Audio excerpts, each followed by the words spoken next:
Ultimate Gohan definitely has his haters, and while he also has a strong fan base, especially for that hype Buu Saga reawakening that was very short-lived, the criticism and memes can get pretty wild. But what's legit, what's totally exaggerated, and what's just plain troll material? So now, like we always do, we're going to go through the positives and negatives that people throw at Ultimate Gohan. Some serious, some ridiculous. Some of the criticism involves he chokes when it counts. The Buu Saga letdown after Elder Kai unlocks his full potential. He's supposed to be the guy, but what happens? He clowns Super Buu for a few minutes, gets cocky and gets absorbed. People say he blew his main character moment, but we all know the truth about that when it came to Akira Toriyama's decision. He just wasn't the guy. Of course, good old Resurrection F. He barely holds his own against Frieza's men and has to summon Goku. Some argue he got demoted here, strength-wise and narrative-wise. But if you ask me, at that point, it seemed like he was going in that direction for a while. Many bring up that he peaks and stagnates, that Ultimate Gohan just hits a new form, shows off for an episode, then fades into irrelevance. And most of the training he's hinted to have is done off screen. Some fans get annoyed that he goes from being top tier in the Buu Saga to very weak in Resurrection of F. Then suddenly he's keeping up with Kefla or sparring with Goku in the Tournament of Power. But it was obvious Goku was holding back massively. However, Kefla is a fusion of the legendary Super Saiyan and also another prodigy, Caulifla from Universe 6, and their potential, it's nothing to laugh about. And Gohan fought that fusion. Some call that inconsistent scaling. Though there are some that call him a gimmick character, that Ultimate is just a formless form. He has no transformation look apart from that long bang. Just looks like regular old Gohan, like Goku said when he first became Ultimate. Some fans think it's boring, visually underwhelming for Dragon Ball standards. Apples and oranges, I suppose. I've got nothing but love for base form looks. But what about this? Over the top or ridiculous hate? Some fans say he's the definition of a plot device power-up. Elder Kai giving him a buff, he dominates, then loses when the story needs tension again. Gohan catching heat from his power-up seemingly coming out of nowhere. Some say the ultimate form is the most overrated form in Dragon Ball history. Some think it's ridiculous he can train for 2 days and think he can take on gods. And I've heard someone say Gohan's potential is infinite, but so is his ability to disappoint. That he's the Yamcha of top tiers. Gets a mystical ritual and couldn't beat anybody important, and only strong until someone breathes on him. Yes, Ultimate Gohan has his haters, and while a lot of it is over-exaggerated or meme-fueled, there are still some real gripes. He never truly gets his Goku-style win, and definitely not on his own. He does get sidelined after big power-ups, but his ego, his arrogance causes dumb mistakes. And it all started as a kid versus Cell, and it flourished during the Buu Saga. But that potential and missed opportunity combo is exactly why he's so fascinating to talk about. Let's flip the script. Let's talk about why Ultimate Gohan is one of the most impressive and important characters in Dragon Ball when viewed through a balanced lens. In defense, since Gohan's debut, he stood apart from other Dragon Ball warriors, not because of his fighting spirit, but because of how reluctantly he uses it. There's definitely good and bad about that, but no transformation captures that duality better than his ultimate or mystic form, a state that represents not just raw strength, but untapped potential. It feels calm, it feels mastered, although you can definitely argue it's not earned. Even though it's his potential, it still required a helping hand to get there. He didn't unlock it himself. But though often criticized, Ultimate Gohan is one of the most significant powerhouses in the Dragon Ball franchise, both thematically and in combat. If Buu Saga Goku is impressed by your power, then you're pretty damn strong. The form in general has advantages. Ultimate Gohan's biggest strength is, ironically, subtle. He doesn't transform, yet Goten and Trunks in Dragon Ball Super see it as a transformation, so you can argue either way there. To me, visually, he looks like a more refined base form, a ready base form. And in that state, he surpasses a Super Saiyan level of power for himself. Elder Kai's ritual doesn't just unlock Gohan's current power, it removes mental and physical restrictions, allowing him to fight at his maximum without rage boosts or ki strain. However, he is still vulnerable to enemies getting under his skin and taking him off his game, like how Bootangs used Piccolo's wisdom to add insult to injury during their fight, even though Bootangs was way stronger anyway. The mind games definitely didn't help Gohan's situation. The ultimate form does look clean, efficient, sustainable, and in Dragon Ball Super once he starts training with Piccolo, his efficiency in the form can be noted that if he got his ass into gear and had the mentality of a warrior, Gohan could go places with that form, even before Beast form. But of course that's not what he does, because he gets tangled up in his work yet again, and although in Super Hero he's practicing the special beam cannon behind the scenes, it still took a lot of push to get Gohan into Beast. So as a warrior, Gohan is improving, but he's nowhere near the levels of Goku or Vegeta. While Goku and Vegeta fully embrace their Saiyan identities, Gohan's character is different. He's a half Saiyan who leans towards more human values. Ultimate Gohan is the perfect symbol of that balance. It's a form born not from Saiyan rage, but from calm acceptance of his role as a protector and the power within. Gohan is at peace with his strength, not desperate, not angry, just resolved. But again, that doesn't make him immune from having his head taken out of the game by the enemy or himself with his own arrogance. But Gohan does embrace who he already is, and he doesn't try to rise up to be someone else. He represents something Dragon Ball rarely explores, a warrior who doesn't want to fight, but will when it truly matters. Ultimate Gohan is the culmination of that idea, a form not born from trauma, but from peace and readiness. He's not a battle addict, he's not obsessed with surpassing limits. Chasing the next transformation isn't the priority for him, although it was a goal mentioned in Dragon Ball Super. And there are definitely pros and cons to that mindset. It does make him interesting as his own character, that's for sure. He's a narrative foil to Goku, Vegeta, and most of the Saiyan cast. And while he may not always be in the spotlight, when he is, he reminds everyone that potential, once realized, doesn't need bells and whistles, it just needs purpose. And when he fails, which most of the time he does, it reminds everybody, including himself, that he needs to put in a lot more hard work to unlock further potential as well. So I can see why some fans call Ultimate Gohan overrated, but also underrated. But if there's one thing many fans would agree on, is that Ultimate Gohan is just straight up cool. And his Dragon Ball Z moment, with his arrival on the battlefield, as short-lived as it was cool. And it's cool moments like that that always stand the test of time. We're going to look at the power of Gohan in the Buu Saga of Dragon Ball Z, and I'm going to show you why he was much weaker than you ever thought possible. It's a known fact that Gohan during the Cell games was superior to the Gohan 7 years later, all the way up until he was perfecting his Z-Sword training. Of course, the Elder Kai unlock ability put Gohan far above his Cell Saga power, a whole new Gohan if you will.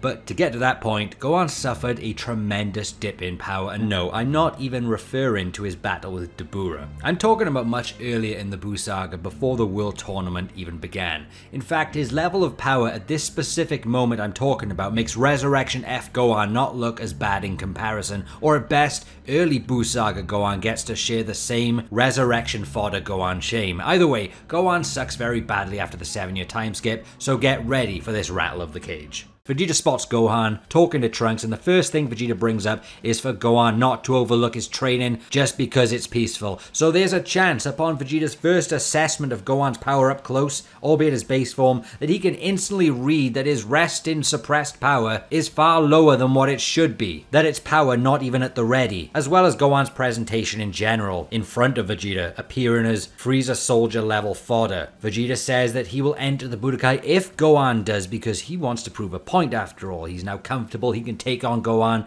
due to training more, and has eliminated the gap that existed between them since the last time, that being the Cell games. He had surpassed that level that Gohan was in the Cell games. That was Vegeta's goal the whole time of training. Vegeta now wants to prove that, so Gohan has absolutely no chance to beat Vegeta in this state. In chapter 426, when Gohan considers training again, he believes he will lose his fighting edge if he doesn't train hard from here.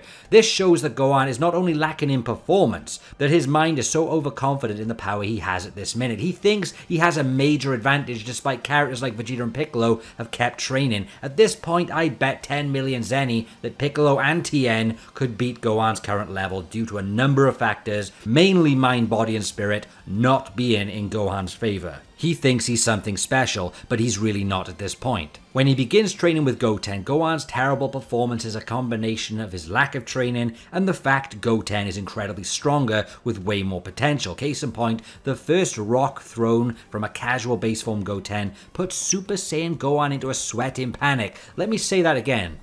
Super Saiyan versus base form.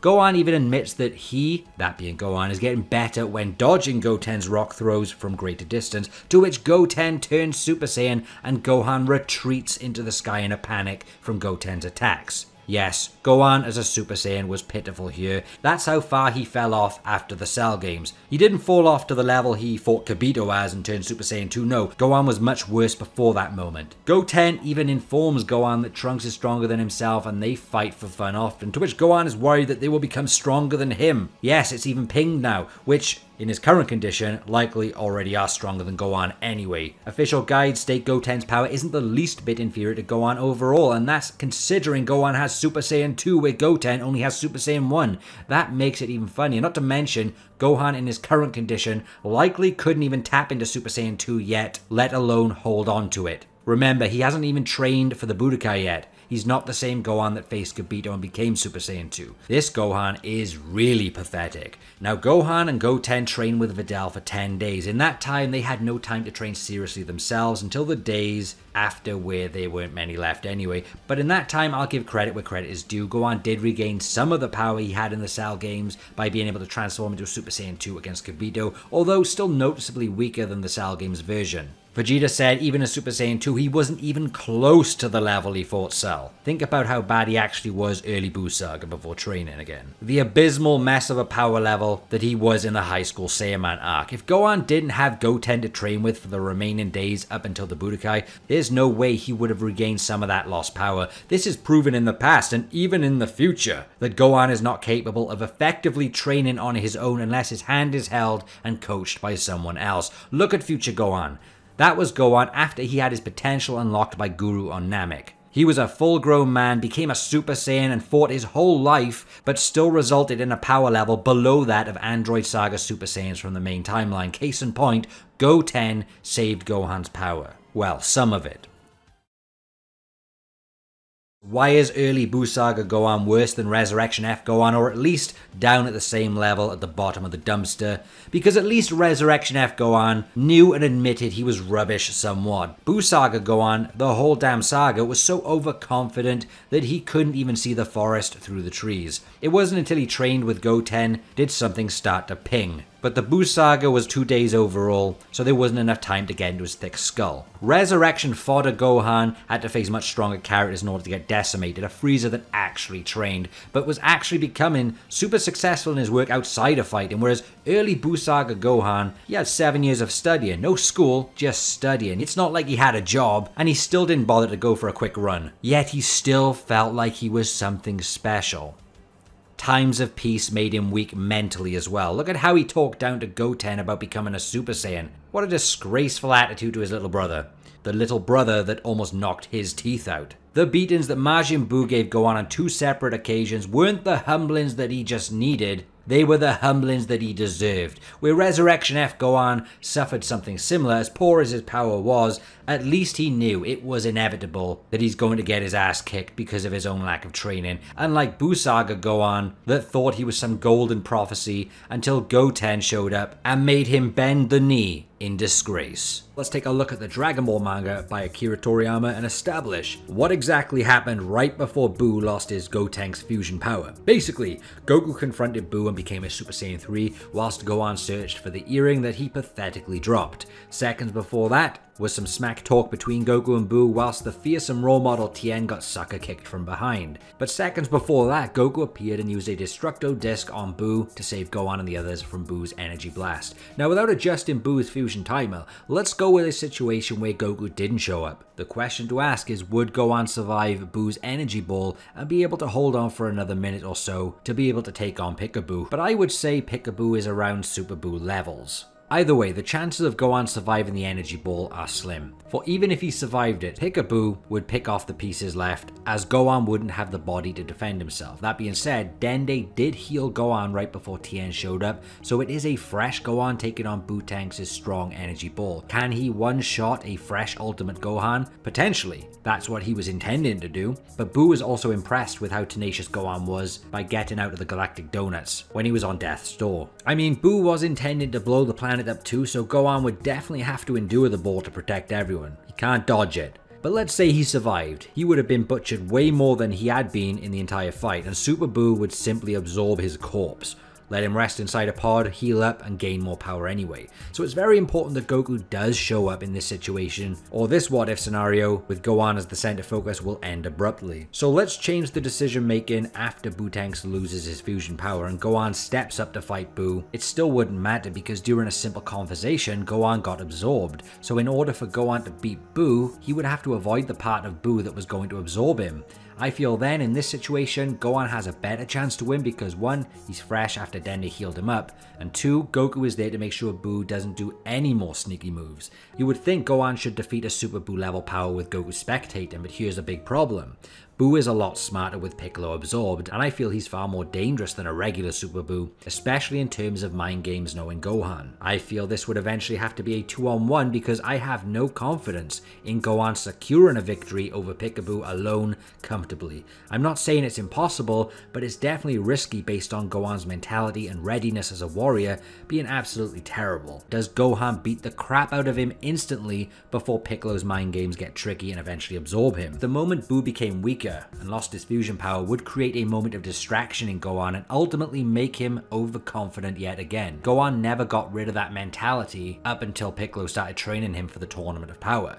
It's not like it would vanish during the Buu saga without training if he still didn't learn his lesson all those years later. Gohan would be hesitant to kill Buu, and I feel that makes sense because Piccolo and the boys are still trapped inside, and Buu would play a lot with that. The only hope in this situation is for Goku to once again step in and remind Gohan about bringing them back with the Dragon Balls, that they'll find another way or something. But basically, Gohan on his own against Piccaboo, it's not looking good. Gohan would also not be ballsy enough to plan a trip inside Buu to free the others, and his hesitation would get him absorbed before saving them. Not only that, the only way he could have the capability of saving the others would be to fuse with Goku to create a barrier, which yet again, he needs Goku's help. The problem with Hercule and Dende being around is that Buu could also use them as an advantage to drop Gohan's guard yet again. Piccolo's mind must never be underestimated. Think about it, he outsmarted Gohan as just a doofus Super Buu. Imagine what he could do with Piccolo's memories and thinking processes. It's no joke. So even if we then change the moment in which the fusion timer is up, let's say before Old Kai gives Goku his life and comes to Earth, Buu loses power and he's complete with no parts on the ground to absorb,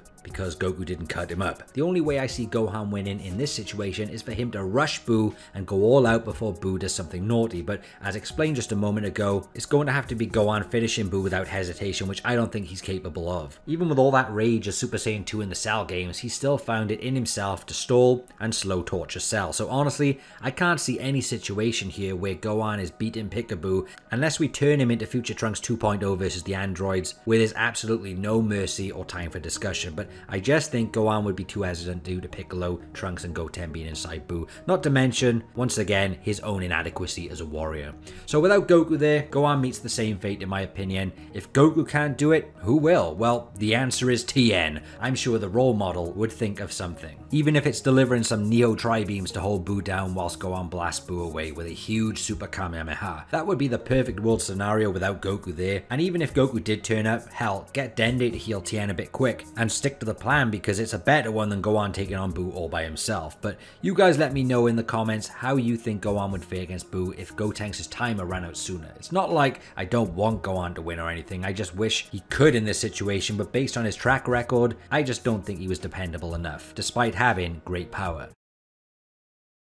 After Gohan was beaten very badly by Majin Buu, Buu stated that Gohan's power hadn't changed at all after Dende's healing, so what's going on? First, let's look at Zenkai Boosts, officially named Saiyan Power, the genetic ability that allows a Saiyan to increase substantially after recovering from near-fatal injuries. Not being exclusive to pure-blooded Saiyans as we've seen Gohan reap the benefits of Zenkai Boosts during the Namek Saga. Basically, it lets a Saiyan recover faster and increase in performance against adversity after healing. Here's an example of Gohan Zenkai in action. Gohan healed from his pummeling by second form Frieza. Vegeta was left very impressed by the growth to which Gohan's new power proved able to momentarily pressure third form Frieza. The increase in power appears to be inconsistent. For example, Vegeta's power level only received a moderate increase after he healed from his fight with Goku on Earth, rising from 18,000 to 24,000. On the other hand, Goku's power level made a massive jump from his battle with Captain Ginyu to his fight with Frieza, skyrocketing from 90,000 to 3 million in a single go. So why didn't Ultimate Gohan get a Zenkai boost against Buu Tanks? And most importantly, why wasn't his power any different from battle in general?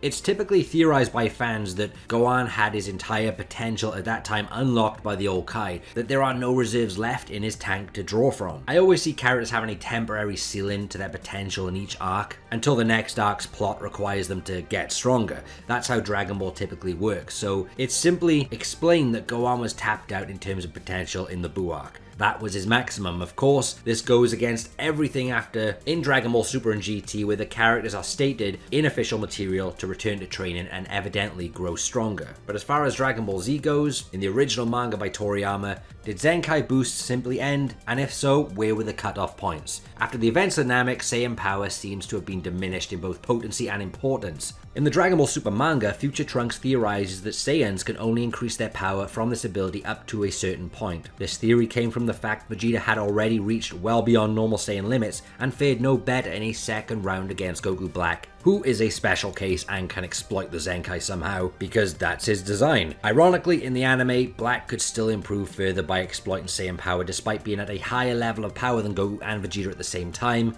as well as using Goku's body, which had already experienced several Saiyan power boosts before Black even acquired it. As for Goku and Vegeta, it seems they improve from Saiyan battle prowess, which is different from a Zenkai boost. Saiyan battle prowess is basically them getting stronger through battle itself, not the near-fatal experience. A prime example is how Goku improved during the Tournament of Power. All those power jumps that you thought were plot boosts, yes, they kinda were, but he had been fighting constantly in that 40 minutes, and Saiyans just grow fast from battling. Another prime example in Super is during the Tournament of Power again. In the manga version, Ultimate Gohan took on Super Saiyan Kefla by himself. Despite being overpowered in the beginning of the fight, he was able to push back and even fight evenly with her from then on. As noted by Piccolo, he only helped Gohan regain his battle sense. But it was the fighting in general that helped him grow considerably stronger, which is crazy considering it wasn't even that much. But that's how Saiyan battle prowess works. Saiyans just grow stronger in battle. As for cutoff points, the Cell saga, potentially. Cell is an interesting character. Cell was also able to gain a noticeable power boost post self-destruction through his Saiyan DNA, which could have been improved through a combination with his Namekian cells, granting him regen well beyond that of normal Namekians. The regen boost could have also come from the damage received from Super Saiyan 2 Gohan, who would also kick Cell so hard that he spat out Android 18 and reverted to his semi-perfect form, creating a Saiyan power boost so strong it returned him to his perfect form, as well as an ascension with a power-up just like Super Saiyan 2 Gohan. So Zenkai boosts may have indeed still been active. But by the time in the Buu saga, perhaps the boosts aren't even noticeable due to the level of power each character possesses in general. It's never been stated the power increased by a set percentage each time, but Saiyans simply seem to gain a random chunk of power in one go each time. And again, perhaps during the Buu saga, that power increase from Zenkai is hardly noticeable, hardly anything compared to the full capacity of power in general they possess. A Zenkai boost may even be 0.1% of their power by that point. There's also the reason that Gohan wasn't near death after getting beat up by Buu tanks. Yes, he was screaming, yes, he looked in pain, but in Dragon Ball there's a difference between looking like a train wreck screaming than actually being on the brink of death, like Vegeta was on Namek after being blasted by Krillin, going unconscious. There's also a comparison of Ultimate Gohan being hurt to Goku being hurt in the gravity spaceship, and it could simply be that Goku's hurt more than Gohan is. Combined with the stress of the gravity, putting so much more pressure on Goku's body, it could have been more near fatal. And we can argue the fact that Gohan didn't get stronger is proof of that. There's also this to consider, that we can't simply take stuff that was written 20 plus years later and apply it to things that clearly wasn't the answer back then. If we're talking about simply the Z portion of the story, the fact is Zenkai boosts disappeared after Namek. That is the truth, and it could be down to multiple reasons. Even one like the Super Saiyan power may even render Zenkai boosts obsolete in some way, due to the fact they are tapping into the same potential already there. But you could also counteract it. There's also a time Gohan was healed by Kibito in the tournament after getting his energy sucked dry by Spopovich and Yamu. You could say that's fatal, not in the beat up kind of way, but the sucked dry kind of way. Fatal's fatal, right? But also after getting healed by being blasted away by Majin Buu, I'd say that's more fatal. He had bugs and lizards crawling up his nose and everything. You could argue that Kibito couldn't heal Gohan fully, there's that to consider. But no Zenkais were ever stated, and if they did happen, they were so inefficient to the story and made no difference to the power already there. It seems as though in the full picture Dragon Ball, Zenkai boosts only applied to special cases like Goku Black later on. And you can even argue Super Perfect Cell, due to his mixture of Saiyan DNA, Namekian DNA, even Frieza's. But when it comes to just the Saiyans and hybrids like Gohan, Zenkais became less and less effective. Pretty much unnoticeable in the Cell Saga, where the Buu Saga just doesn't even acknowledge them at all. And I believe that's the best answer why Ultimate Gohan didn't get a Zenkai boost after getting beat up by Buu tanks. They just seemed like they were the theme of the Namek Saga at the time. Every Saiyan in the arc were pulling off Zenkai boosts. The story made a meal out of it, but it's likely Toriyama rendered them obsolete, not important for the plot of the story, or he could have forgotten. Any of those reasons are believable. But I think we can safely say, even if Gohan did get a Zenkai boost against Buu tanks, he'd still get his ass kicked.